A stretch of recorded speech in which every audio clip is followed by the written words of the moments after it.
And we're live for this deep dive follow-up with my guests. And of course, we have Brett Hamilton, the client of honour, returning to be with us again this week. Say hello, Brett. Hello, how's everybody going? And joining him, we have Scott Scowcroft, his friend, networking partner, and the man who first suggested he be on this show. So say hello, Scott. Well, this is something I've been waiting for a long time, so delighted to be here. Thanks, Salman. Lee Rickler may be having technical issues again, as I was explaining a moment ago in the green room. That is his prime purpose on this show. I've always found that as long as Lee's on this show, all of the technical issues happen to him, and the show goes ahead. So thanks, Lee. So we will dive straight in, and we covered a lot last week. I mean, you know, we had to kind of give the whole picture of where to take this. So the very first thing is, how's it been digesting it all, Brett? Because I know we gave you a lot to think about. It's been fine digesting everything, and kind of went back through and listened again and read a bunch of comments, and so yeah, it was no problem digesting it. A lot of it was going, okay, this is what I need to do. And I think at the beginning of the week, it was, how am I going to achieve these? And, you know, through prioritizing. And I thought about prioritizing and looked at adjusting my schedule. So instead of front-loading all my work in my production system at the beginning of the week and then fitting in whatever else I had at the end, I decided I'm going to bump up my marketing and everything that goes with it that I need to be doing for the front of the week, and then shift my production towards the end. Because once I get into the shop and I get my production going and I'm on my work, it always tends to run into the later end of the week. And then that pushes marketing and everything else that's a priority to the side. So that was pretty much how I digested a lot of it. Cool, and that is so important. You know, one of the biggest problems is always just finding the time, because when you are everybody in the business, it really is tough to try and fit it all in, and you have to do a lot of that old story about, you know, the pebbles, the gravel, and the sand to get them into the jar, where pebbles in first, get the big stuff in first, whatever's important this week, make that the priority. Oh, yes. Yeah, I looked at that and I'm like, hey, definitely let's use the schedule here. Yeah, absolutely. And try to leave yourself a little bit of wiggle room as well, because there are times when opportunity comes knocking, and if you don't have time to roll with it at that time, if you haven't set aside that little budget each day where if something happens, you get a great idea and you want to go out and tweet, but you've got other things to do, it won't get done. So try and have, you know, half an hour in the morning and half an hour in the afternoon of every day put aside for if inspiration occurs. If it doesn't, use it to take notes for something that you'll either write into a full article or you'll turn into a blog post, but try and have that half an hour twice a day, and that just gives you that bit of wriggle room for when things happen. Yes, that's a great idea. And falls into that half an hour in the morning, half an hour in the afternoon or evening. When I do my photography outdoors, it's best to have that morning time or that evening time when it's sunny for the best rays of light to come through, capture everything. So I got to have those spaces there for whatever pops up, especially now being winter in Washington. You know, we definitely have only a couple days here and there of sunshine. So when those pop up, throw photography in it. A lot of mornings, it's if I'm feeling inspired for writing or editing my writing, jump into that. So whatever happens to be there, I hear what you're saying. Yeah. And I expect, Scott, that actually this is another problem for your own business because you're another solopreneur, reluctant one. Who never looks back. That's right.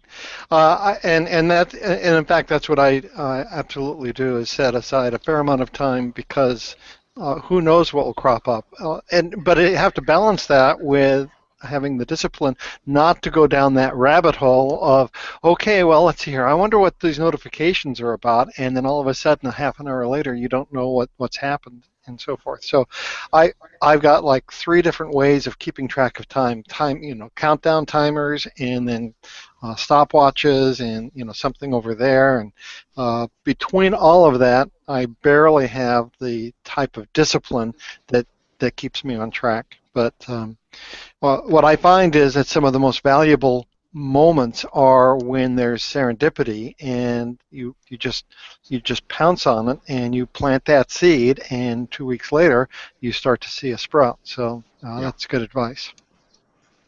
I must admit, you must have to set aside 30 minutes a day just to set all the timers.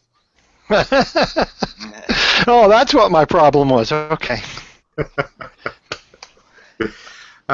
So, timing is always one of the big issues for any business, and one thing I thought we'd mention, I've mentioned it once or twice before, but I think it's a really good point in getting started with social media or with blogging, that one of the first ways to get started, to get your feet wet and to get yourself in the zone, is every morning, the very first thing you do, open your social media streams, read the post, find a couple of stories that interest you, and write a paragraph about why they interested you, and link across. And it's a post that effectively writes itself, that summarizes and sets up your day. And if it was things that got your interest and got you thinking, the chances are it's going to do that for your audience too. And the fact that you're constantly providing this stream of good little thought food is going to be something that people will subscribe to get that coming in regularly. And I think that's just such an easy way to turn 30 minutes into a useful post every single day that can fit in around that first cup of coffee. It's time you wouldn't be using constructively. You'd be going through your social feed anyway. So dual purpose it, and that is such an easy way to get started, whether it's a post that you're putting on Twitter, whether it's that you're writing a very quick blog post that you then tweet to Twitter to again reshare it. Whatever you're doing, that 30 minutes can be a great way of getting your content going. Welcome back, Mr. Rickler. How you doing? Don't know. Am I doing all right? I thought I'd just keep you all in suspenders. Suspense. Well, just for a little while. Yeah, nice to have you back. We were thinking you were probably going to come in and bounce out a few times, Yeah, I just like to keep everybody on their toes, you see. So, one of the things we talked about was how important it's going to be to get imagery right, the photography. And so let's get started on that, because I know you've already been making some progress in that direction, Brett. How are things going there? Very good. Oops, excuse me here. Basically, what I did was set up an exterior deck this week so I could do my exterior photography, and I have about 3 places outside where I can do that. So got the camera out, got a table set up, and started practicing. And it was a gray day here in Seattle, so pictures were kind of gray, which I figured, but I wanted to get some practice out there. And then I set up a studio inside the home here and set pieces up, and again, grab the camera, practice, and just keep practicing and practicing. And by far my close-up shots are the best. And once I step back, I need to adjust everything, learn the camera. It's all practice for me. And darkening the background and bringing the front to light, and so anyway, it was a good start. And that's one of the things during the week where I wanted to bump up my priorities to the beginning of the week, because again, photography slid to the end, and then I was cramped for time. I'm like, okay, I'm going to set Monday and Tuesday aside for these sort of things, and that way it doesn't slide. So I do have a few shots we can show everybody. We'll go here.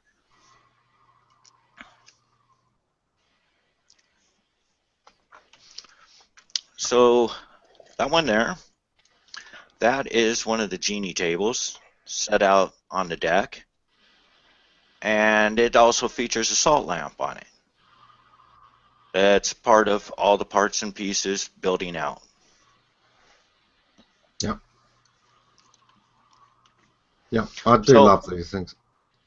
I remember last week somebody was asking about your bonsai trees, because they really do sort of get our attention. How long have you been, interested in and cultivating bonsai?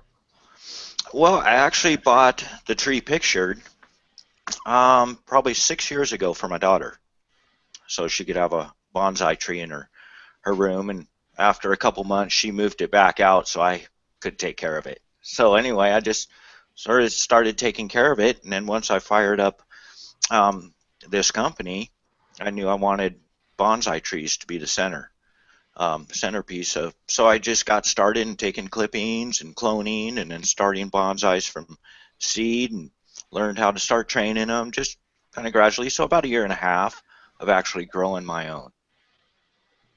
Excellent, excellent, and it pays off because they are a real. They draw my attention. I know from the comments last week, a couple of other people immediately noticed them as well. What I said last week was, it's very much the fifth element, the life element that is added, and I think it's really important. Yes, I love the life aspect of it, and there's something about a miniature tree that just kind of, I don't know, it just sets everything off. And and I've seen them. I think first time I saw him was Karate Kid, and look at those cool little trees. So, and then once I do the artwork with the Cocopelis and all that, they kind of scale like they're dancing underneath the tree. Yeah, we've got a comment from Christopher saying that lighting is so critical, and it's one of those things you will probably want somewhere down the line to have a light box studio so that you can, whatever the weather, Seattle can be mixed, whatever the weather, you can get bright, well lit photographs, but that may be something you have to wait until you've got more space and have a permanent little photography area of the studio. Yes, yeah, that's critical. And watching a lot of things on YouTube, and how they set up speed flashes. I have one speed flash that I have on my camera, but it can be a master for several speed flashes. I think it can run up to 3 or 4. So you can set up remote speed flashes that are real important for when I take the pictures and getting enough light on the vase from down below.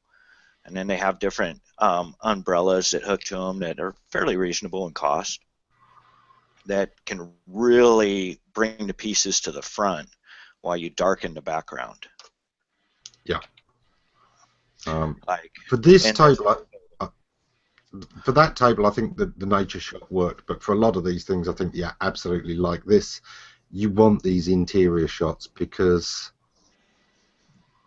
these aren't, your clientele is going to be much more likely to be in a swanky apartment than an outdoorsy type a lot of the time, I think, simply by the artistic nature of the pieces. These aren't cheap and practical furniture items. These are quality, long-lasting heirloom pieces, but cheap is not a word we're pushing around with these products, is it? Oh, totally. Yeah, definitely not cheap. So, and the quality that's in them, I think, needs to be drawn out through the pictures. I do them in situ, as it were. One secret of selling a house, you don't have just a blank spare room. you put a bed in there or you put a desk in there, you give the potential buyer something to consider. That's what it is. Yeah. In fact, we were talking about the network marketing last week, and I would say that some of the people you should be networking with are the real estate, the realtors, the estate agents, as we call them here, who deal in high quality houses, because you might be able to lend them furniture to help them do their sales piece. That one little centerpiece, something like that they can showcase the property with, and in return they'll let you do a photo shoot in that property, which gives you those in situ photographs in some of the best properties around. Really nice area for it, inside, nice lighting. I think there's a win-win there for you. Yeah, it really allows to change the photos up, and so they're not all set in one scene. Yeah. I think because once I have 4 tables and I want to photo them all, if they're all set in the same scene, then they kind of look the same. Kind of takes that pop out of it. Or a blend, I guess you'd say. Yep. So have we got any more images? Yes, we'll click over. And here we have the table with one of the accessory pieces. And that is actually a piece of selenite that there's so many different minerals and crystals you can use. And this one lights up from the center, much like a salt light lights up. So it's got a little light bulb in it and lights up. This one actually glows on its own. It is so cool. And then the steel that's around the base there, that will end up being welded with artwork, welded around it. So it kind of gives a illusion of the ancients dancing around a crystal. Yeah. And then that plate, it's pretty much a universal plate. I also use those to set a pot with a bonsai tree on. And then it has the welded artwork around it also. Oh.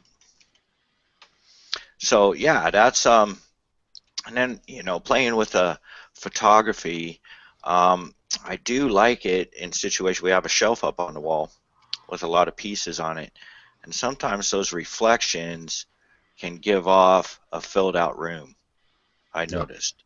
So with that blank back wall, I need to take and do some filling there, whatever it might be. Even if it's a couple chairs that goes with the set, let's say just a mini shelf in between it. Something to decorate that wall up below it. And then using a couple settings on the camera, I can darken that back wall. Yeah. And then speed flashes will also lighten up the vase down below. So a few pictures. The vase is actually the same color as the pots and plates on this water feature here. They're the same color. Yeah. But they look different shades. So that's one thing, is pulling the shades together and showing the same brightness, same tone. I'd like to see that water feature as a water feature, as in with real water in it, running. Yeah, that's I have one, and my intentions are to video that, and then also take a couple still shots of it with a nice fast or slow shutter speed, so I can get that whole blur of the water flowing. Yep. But again, it's showing in situ. I don't know, what is that? I don't know. I'm looking at it. It looks nice, but what is it? Oh, there you go. It's a water feature. Yeah, it's a water. I see the water in it. Yeah. Christopher Vogelman says again that staging would be a great avenue with the real estate market, and this is it. I do think that there is a lot of potential there. So, were there any other images, or can we have your face back now? Yeah, we can put my face back on. How's that? There we go. There I am. Welcome back, Brett. Thanks, Scott. So it strikes me that there's a couple of advantages to doing the thing with the realtors, where you are getting to show them other locations that have already got other furniture, especially if it is one that they've been staging up anyway. You've got a luxury setting, which is, you know, helping you with the luxury market, which hopefully, you know, your own place is going to be a luxury home this time next year. We'll get there. But until you're the millionaire next year, it could be that, you know, you're using other people's millionaire mansions and getting some of the photography there. It lets you share the cost of a professional photographer if, while you're still learning, you still want to get some pro shots and get some tips while you're at it. Or, as people were saying last time, get a photography student who's well along the path. They know what they're doing, but they're still building up their portfolio. Well, you've now given them 2 good contacts and some good pictures for their own portfolios. So, you know, there can be a win-win-win there as well. But I do think networking is going to be a big part of getting started. The first few months, I think network marketing is going to help you a lot. So I've got a question, and it's a sincere question, and that is last week, you had suggested that Brett perhaps take a piece and donate it to a charity or donate it to a corporation so that it would be in their lobby and from there. I'm wondering if Brett has an ever-increasing inventory of pieces that aren't selling, if he were to stage them in various prestigious locations while they were essentially for sale, he could take pictures there, and then when someone buys it, it would be transferred to whomever the purchaser is. Is that a good idea, or is it that all of a sudden it becomes used furniture and, you know, worth half the price? Yeah, that's an absolutely excellent idea. The one thing, of course, you've got to be careful is, you know, if they're in situ, there's always the risk that, you know, one can get knocked over or damaged. I know that when they're installed properly, Brett was telling me before, some of these are actually bolted down to give them 100% stability.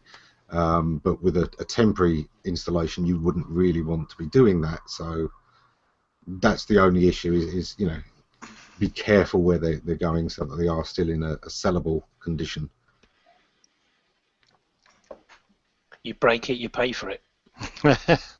There we go. Send somebody in to knock it over and go, oh, well, there you go, sold. Sold. Done. And I can fix it. Comment from William Rock. He's saying that you can see that going well with surrounding decorative concrete countertops, maybe a stamped concrete floor. Perfect for corporate offices and in the greeting room, which, you know, was kind of where we were saying this could go last week. I really do see a lot of corporate art in this because, you know, it's functional and it's beautiful, and I can so see this being a killer item for high-class firms all over the country to want to have. Oh, yeah, and when you were talking about that, you know, it got those imaginative juices flowing through the week of different inlays that I could do. That, you know, and I can do inlays with the finishes, which would be completely different and unique from what else is out there, with different than an actual, say, I think we were talking about steel inlay. So I could do it with the finishes and even take the finishes and,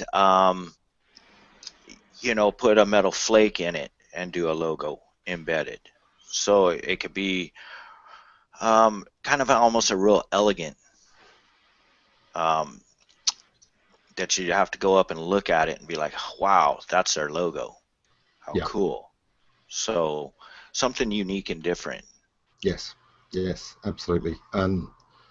It's interesting that, you know, for older companies it could be, you know, you could actually embed several of their logos across the years that was all in the thing. You know, the ability to embed stuff is just such a practical. Christian says the kids would make a good little demolition crew and tiny salespersons. Yeah, I can quite imagine that. But it would also, of course, putting it in an environment where there are lots of kids and dirty handprints, one that you were giving away to a charity. Talk about show the resilience of a product. Look, you know, this is here, it's with kids, it's been in situations 6 months, and look, we wipe it once and it's as gleaming and great as new. You know, you don't have to worry about your kids damaging this. Oh yeah, we one of our children, she's a little tomboy, and she's definitely not careful. And then of course you heard the pooch earlier barking away, and she's a big girl, and so the coffee table is kind of both their favorite spot.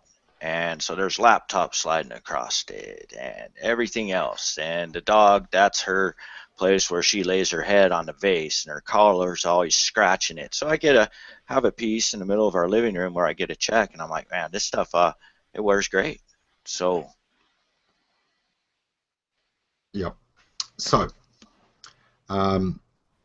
we've talked about the imagery, and in a moment we'll go on and talk about the modern version of imagery, which of course is video production, and one of the reasons that I so wanted Scott on here, as well as the fact that, you know, he introduced us in the first place. But just before that, the networking, you know, this is a thing to be starting quite soon, and part of that is going to be starting up now, building up a list in your stream of interior designers, realtors, architects, and of course other people who are doing artisan work in rebuilding and refurbishing high quality homes and offices, because these are the people that are going to be your ears to the ground in future.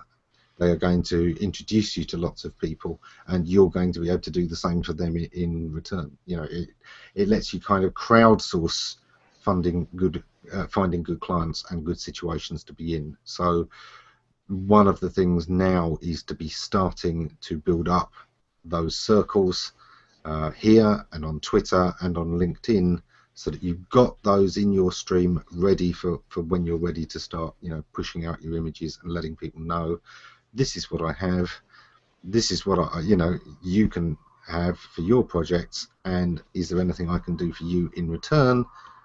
Kind of, you know, reciprocal relationship starting. So, the video. Now, I already know that you're absolutely sold on this, so let me ask Scott straight away, what are the issues that small businesses tend to come across when they're producing video? What are the sticking points? What are the warnings you give them? Well, I think maybe the number one sticking point is just how time intensive video can be. Just whatever it is, multiply it by 4 and then double that, and that's the amount of time it'll take to craft an edited piece of video. Thankfully, with Hangouts on Air, there are different, and maybe for small businesses and so forth, there is a different set of expectations that audiences have, so that they're a little bit more forgiving. You don't have to be broadcast quality if you're just a regular person, and people can empathize with you. But it takes a lot of time to edit. I would say that's the number one issue. And then the second issue, I suppose, is it does have to reach minimum production values. And for most programs, that would be audio, but maybe in the case of Brett, because it is artwork, because the main character in the artwork would be the pieces that he's working on, lighting and good visual, what's the word I'm looking at? Resolution, I think, would probably be, and everything else, like with photography, some of the comments earlier, good composition and all of the other sorts of things for much of the video. So I would say that would be the number one challenge, is just, you know, what are you going to videotape, and how are you going to package it in a way that doesn't bury you in terms of the amount of time it takes. Yes, absolutely. It is going to be one of those things. I think the standard Hangout and YouTube quality is 720 pixels. That will do. That will do for videos that you're embedding on your site. But you might occasionally want to go beyond that and have the full HD videos. For things where you're showing off the water features, or where you're telling the story of the tribal aspects that are in a lot of the pieces. Where you were talking about a whole collection, I think that's where you might even want to go with the full 1080 resolution. There are times when just that extra bit of resolution is going to pay off. Thankfully, lighting kits aren't that expensive. They are definitely worthwhile because lighting is everything. When it comes to video, you know, lighting is your absolute best friend. Get the lighting right and everything else will fall into place. Get the lighting wrong and no matter how hard you're working, it's really going to be tough to get life into the piece, because in video, light is life. Okay. Yeah, same thing with still shots. Lighting's just critical. So it can make or break everything. So one of the things I was interested in from last week is that Brett was saying that all of the pieces that he has have stories associated with them, and I was thinking, boy, if there was a way, Brett, if you could incorporate on video the stories of the pieces that you are creating, and then at some point edit those together so that when someone purchases, you know, the table and the water features and a couple of chairs and so forth, and they're all related to each other, that there could even be a custom video that would be edited together that would tell the story. And there are actually two stories that you have to tell. One of them is the spiritual story. What is behind it? What were you thinking? How does this relate to the larger universe? And then the other story is mechanical. How did you actually put it together? What are the steel that you used? What are the compounds and those sorts of things? So one of the things I was thinking you might do, and I'd be happy to hear, and Lee, your reflections on this as well as people in the comment stream, and that is, you're in the shop Wednesday, Thursday, Friday every day for 4 hours. You can have live hangouts on air for 4 continuous hours with your headset on, with your microphone, and you're going along, and you might not be doing anything, but then as things occur to you, you can say, oh, incidentally, you know, the reason why, and just carry on a conversation with your audience. And the inspiration for this is that there are zoos or there are animal reserves or there are other places that just have webcams set up that people know that any time or in specific times they can come in and they'll see someone or something happening. So it's no extra work on your part to do it.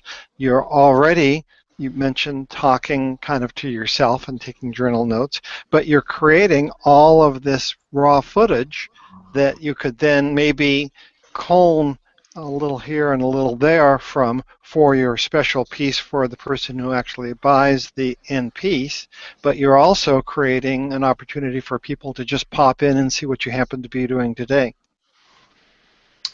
Chris is asking a follow-up question to what you were saying about the video earlier. Whatever it is, multiply by 4 and double that. So he's saying, so basically 1 hour of footage is 8 hours of work to refine. Is that about right? Well, it's between 6 and 8 hours. I'm surprised, you know, I'll sit down and I'll think, okay, I'm going to be really efficient, I'm going to go after this, and then 6 hours later I think, okay, well, there it is. Yeah. And Tim Longwell has thrown into the comments a link for an interior design community that's on G+. Certainly, I know, you know, there's quite a lot of communities generally out there that I would say get involved with, have a look, connect with some people, find some people that are in a similar market, dealing with similar clientele, because that gives you an ally in that fight going ahead. Because, you know, business is a battle, and if you've got allies, you're going to get a lot further, a lot faster. And Christian agrees that storytelling sells so well. You really do need to be using storytelling with all of your pieces. It's very much along the lines of what I was saying with Tim Longwell a while back. It's the story people are buying. They're buying a piece of that story, and they're buying the idea of themselves into that. Amelia Hoskins said that she loves the idea. Doing a live hangout with yourself and then editing that down. Absolutely, this is something that is so easy to do. Have the studio always set up, even if you only record when when it's ready, I think you should always have the camera ready and on yourself, even if you're not recording, even if you're not streaming, so that when that inspiration comes, you can just hit it and go with it. You've got an interesting part. You're just, doing a certain part of the process. You've just put on, a skin of the cement, and it just looks great. Show it, explain it, talk about it. Get that story in there of the process and how you first started doing this, or the lessons you've learned as you've refined your own process. That's all part of your story, as well as the story of the pieces. And gradually you'll find which parts are which stories, so that you can really have a story of the artist and a story of each collection and a story of each piece within the collection. And then when somebody buys multiple pieces from a collection, they get the collection video and the video of the pieces, so that they've got that as a reference. Yeah, I have 2 notes written down, and one is stories, stories, stories, and it's the second biggest part to the piece, is the stories. Then the other note I wrote down was always have the camera set up, and I like Scott's idea of doing that while I'm working, because that takes up no more time, and I'll get a lot out of it. Those thoughts where I used to take and grab my journal and start writing down when the thoughts hit, which is important, I can just start talking to it while I'm working, and it's there. I like that. It's I think that would be very efficient for me. If nothing else, it's a great way of making your own notes. Because you could be working on a piece and not quite remember how you did it. Then you just go back to YouTube, view the video, and you can say, "Oh, right, yeah, now I remember I did it that way." Yeah, absolutely. And Kristen again says she's been wondering if offering a video of time-lapse production that went into a masterpiece wouldn't be an additional selling piece to the product. And absolutely it does. It's all part of that story. It's all part of the value add to the piece. To have the story of it, to know its creation. We love with items like this, with anything artistic and with any kind of heirloom furniture, the story of that furniture is part of it, and being able to show the birth and creation, the maturation of this piece, the forming of it. Wow, that's just added so much to the story. Yeah, you can show off this thing, and then if somebody's really interested, and they comment on this table that's the centerpiece of their room, you show them the video. Wonderful. And the caliber of the furniture is such that as soon as you have a body of raw footage, I don't know this for a fact, but it wouldn't surprise me if you could hire someone who could then go through and do the time-consuming component of editing some of the stories together. Those go on your website, so they help sell the furniture. It also establishes your reputation in the field, because probably nobody else, none of your peers are going to be doing that.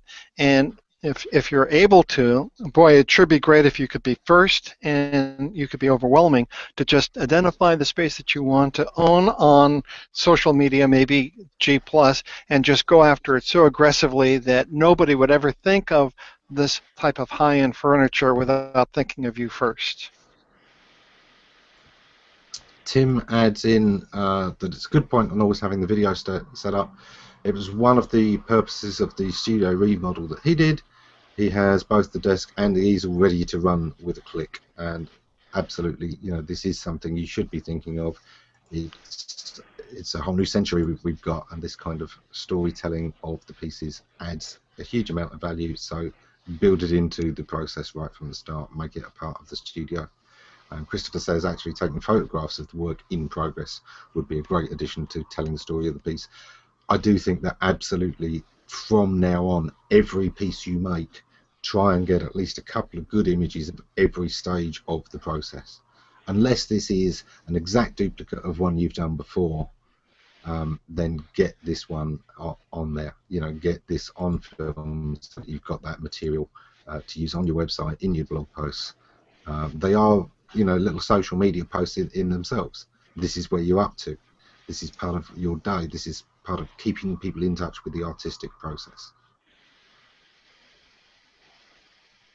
And just a housekeeping deal about this is that if you actually shoot large quantities of video, I'm almost wondering if it might not be worthwhile to have a separate business page with associate YouTube channel.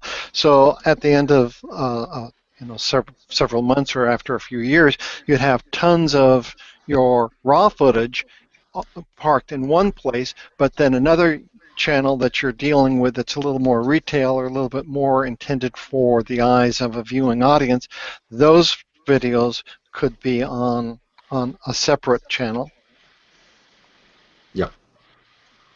Yeah, absolutely. Okay, so we covered quite a bit on the general photography. Certainly, it is a thing. Part of your studio work is documenting the studio work. I would also say one other part of the network marketing is people like Tim, other artists, who are also wondering how to, set off their pieces. Well, again, you can, if you've got a group of you can each take turns in setting up a studio photo shoot where you're going to really pull out the stops, and you'd all send your little pieces together for the photo shoot, and several of you can then benefit. You can basically group source and take turns at doing the day of studio photography with each other's pieces. That can be a really useful way of kind of getting that going and supporting each other, building up that network. Oh yeah, I really believe in what you've been saying about setting up relationships and networks with people on these sites. I reached out to Tim earlier this week, introduced myself, and so he and I are going to do a video chat here in a week or so, and yeah, throw some of those things around. I do believe having a group of artists and people related with art is important. Yeah, absolutely. Okay, I think you're already on the right course there. I mean, when we first spoke last week, you'd invested in the camera, you've got the good headphones set up, you are ready to start doing this. It's now simply a case of building it into the process and finding the way of being able to do it very easily and quickly without it getting in your way of your work, so it becomes part of the process. And that's something we're going to leave you with to kind of work out, but we'll certainly be looking to follow up with you in a few months and see how that's been going. The networking is part that, you've got to set that up, and it is going to take a little bit of time. It's a bit like the website. It's a case of, you've got to invest the time, but once you have, it's there and it's working for you all of the time. So let's get on to the website. And it's only been a week, so we don't really expect you to have got anywhere with actually, sort of changing anything yet. But how's the thought process been going on that? Oh, the thought process is great. I started editing my writings so I could have my artist statement, my bio. I started with those two, and then I'll get into all the writings I have about my pieces, start editing. So I'm in editing all my stories process right now, and then jumping into the photography. So basically getting all my ammo together so that then that can be plugged into the website. And also, shop work is finishing pieces and getting the welding done, the chairs welded up, and those finished, so those can be added into the photography also. So basically it's about writing and photography right now. And then this next week I'm going to just probably start Monday. I see no reason not to set the camera up and push record, and start. I guess I'm not a multitasker. I like to do sets of things for blocks of time. So I guess I'm going to multitask, and I'm going to set up the video and let it do the multitasking, and I'll do the work, and just start getting it going. That learning curve, get it set in motion. One of the things I loved last week was how you were saying that you'd already at times, you'd been keeping your folder and documenting as you were going through a lot of the work. And I do think that, Scott's absolutely right that having the video there, so you're kind of talking to the apprentice, you're talking to that person who wants to know about this. That lets you still do the one job, because explaining what you're doing isn't adding anything. I got that already. That doesn't distract you. So being able to do that, that makes everything, you know, you're doing 2 jobs in one anyway. Yeah, I'm already talking. I just might as well let it come out. And, you know, it's already being done, so get it recorded. Yeah, yeah, and don't be afraid to do that with any part of the process. I mean, you know, I think it could be a nice little sort of channel video is if you one day had the camera set up recording some video footage while you're welding in the background with some of your tribal figure art in the foreground. So what you would get is a video shot of these tribal figures offset with these flashes of light in the background that are kind of making them jump forwards and seem to move. Which you can't plan that easily, but it will just happen by serendipity if you leave the camera running for an hour. Sooner or later in there is going to be that perfect little shot that just brings that tribal scene to life. Oh yeah, you know, having some of that welding going, you might never know what you're going to catch, you know, or the lights flickering through some of the work that's setting up around there. So one of the surprises I've had with HOAs, and it's actually been quite successful, is that if there's a camera with a long shot, then you can, with editing, you can electronically zoom in to different parts of that long shot, so it's a little bit of a medium shot or a close-up, and then editing those together, it almost it does sometimes look like a multiple camera shot, and it breaks a few of the conventions of video editing, but I've seen that very effectively work as well. So if you have a long shot of your shop that shows the work, so you can see your hands, you can see what's going on. In post-production, if that becomes critical for telling the story, you can actually get pretty close in. Resolution will suffer a little bit, but you're able to tell your story. Yeah. We've got Christopher Vogelman saying his website is still unfinished. We do feel for you, Christopher. But he's got a warning story there or two about, you know, how long it can take to get a website done right. I think it's one of those things, you know, don't cut corners. When you know you need it done, get it done right. Get it done with somebody that, you know, you absolutely know is reliable. And if it starts to go off the rails, don't give it too long. You know, start calling it up straight away. William Rock is saying the fun part with the video is that you can talk and then edit it down later. But don't forget, you know, what Scott was saying as well. You know that nugget's in there somewhere, but the thing is, if you've recorded 2 hours of video, expect it to take you 2 hours to find that 5-minute clip you want. You know, it's going to be like that, and maybe, you know, another hour on top to actually polish it up and get it looking the way you want. So sometimes it's a great way of knowing you've captured the moment, but you know, there are times it's going to be hard work and a few hours work to get it out of there. But you only have to do it once. oh yeah, another note when Scott was talking about videos, he brought up, you know, a distance shot. I just caught a clip, but I'm going to finish watching it of Chef Dennis, I believe his name is. Yeah. And he had a couple different cameras set up. So I saw one was on his cooktop, and then he had another one set up, and then he had his mouse right down there I assume, to click back between the videos. So I kind of said, hey, you know, he's doing a lot of the same stuff. He's in a kitchen, I'm in a shop. So I want to watch and see how he works his cameras.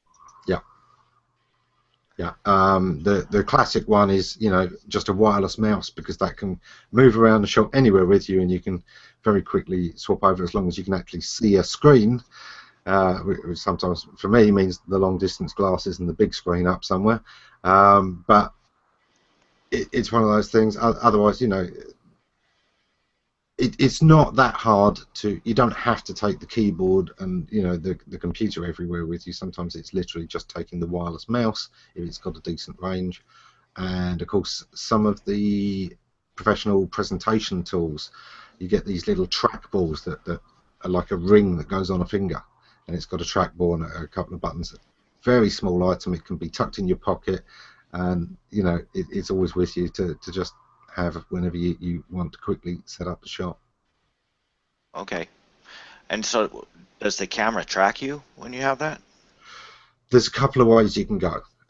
You can get most good cameras, the software comes with face tracking, so that will, if you look towards the camera, it will go over to you, and it will refocus.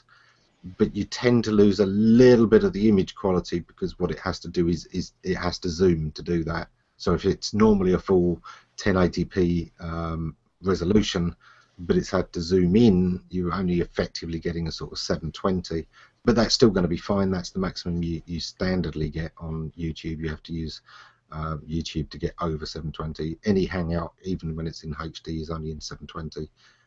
It's fine. And if it's only going to be embedded in a page, you're going to get away with that kind of quality of video. You're not expecting people to be playing it on widescreen or 4K, video monitors. You're expecting them to see it in context of the page. Okay. I think, for any sort of action scene, having a couple of cameras going is a worthwhile endeavour. Sometimes it's even worth just, having a laptop over there recording, and a laptop over there recording, or even a tablet recording from a different angle.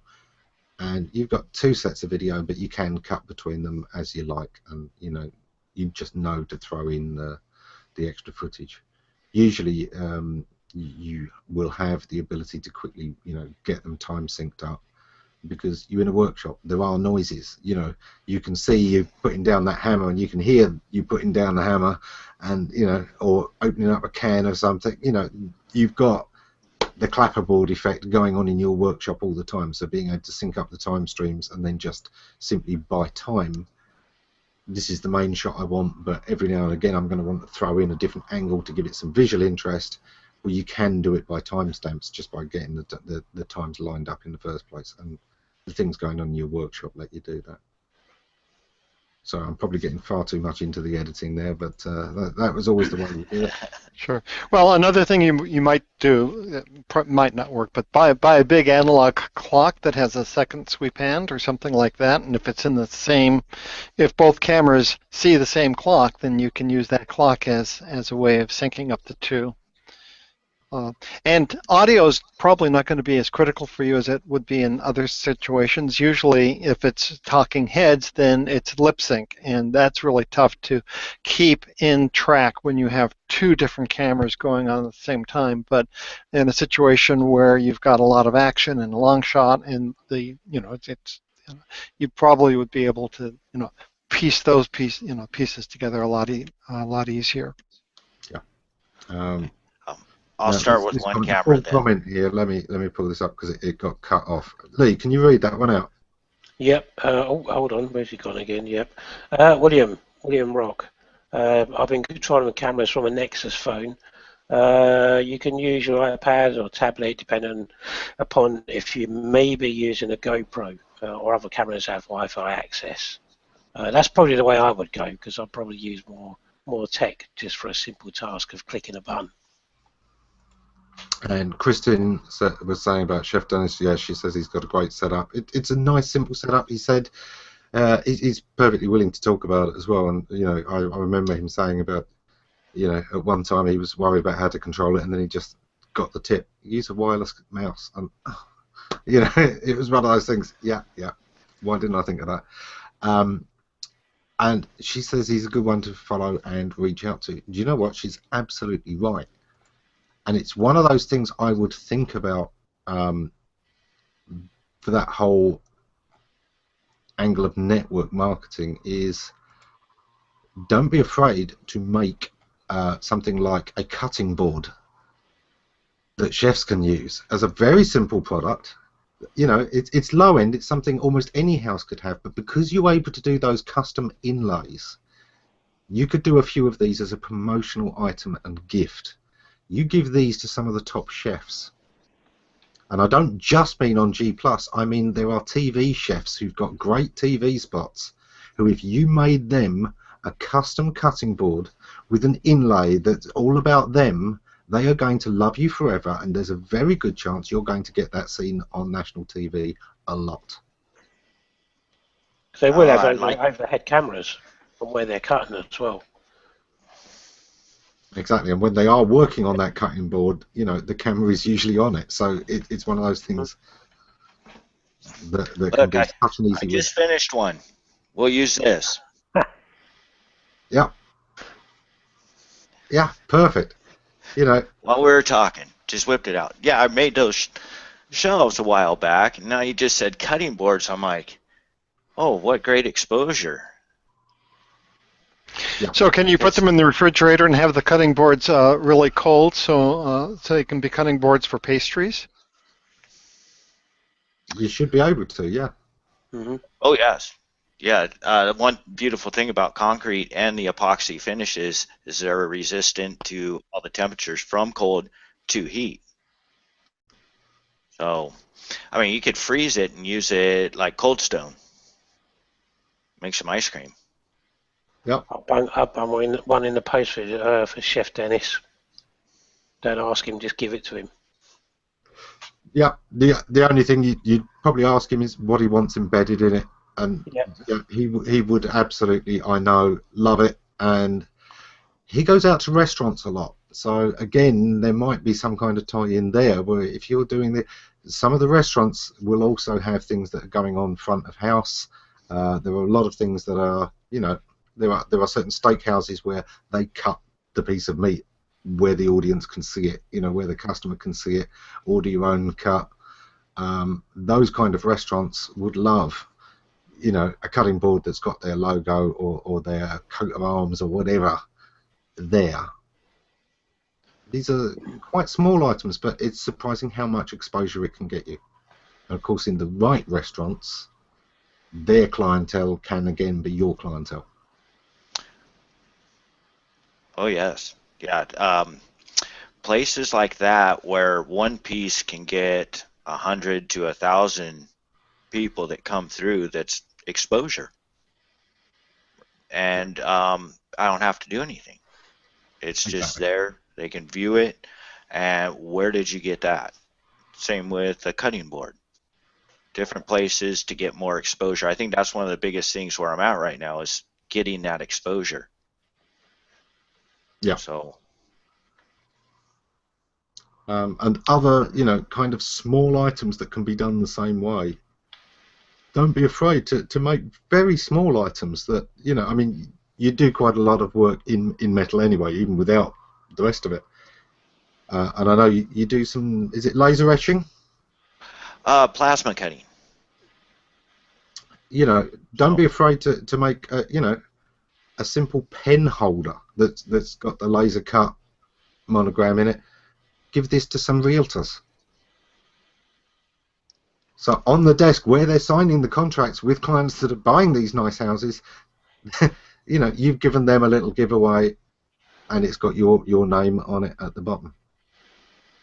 Very small item, Yes. very cheap to do, but it just helps make that connection all of the time.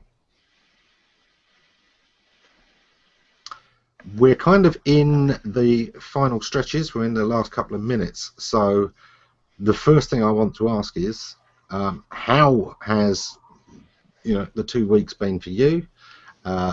Is there anything else that you need to get from us to really get started, or is it now you've got a lot to do and get to it? I don't think I want to add anything more to the platter from everybody now. I definitely got, you know, the basics of everything that I need to start with, and then some on top of it. I got a lot. In these last 2 weeks, I've gotten so much, and plus from the comments from everybody else, I've gotten a ton from. I know one thing we didn't touch on was a lot of different forms of social media, but one that I looked up that somebody in a comment wrote a comment about was Elo, I believe Elo, which is a site designed by artists for artists. So I looked that up, and I think that's where I'm, you know, need to pick the ones that are right. I know Pinterest was big, and then I liked Elo, and then I have several more I need to look up too. So doing some research on those to figure out which directions I'm going to go. Elo certainly has some interest right now, but it is kind of the new kid, and as yet it hasn't proven itself. It's new and there's a lot of activity. I think it'll go, but The problem I have with Ello is that they have shot themselves in the foot with regard to business model, because they've promised no ads and no selling data, and as it gets bigger, the infrastructure needs to get bigger, the overheads get bigger, and they've already shot themselves in the foot in regard to how they can get money, because as an investor, I don't want to invest in the company that has already said, well, we're throwing out the two biggest means of making income, and we're going to come up with some magical third way that nobody else has ever made work. That doesn't get me as an investor. I think they're going to find it hard at some stage to keep funding growth. So that's my only caution with Ello. I would certainly say, for that reason, Pinterest is more the way to go on that side.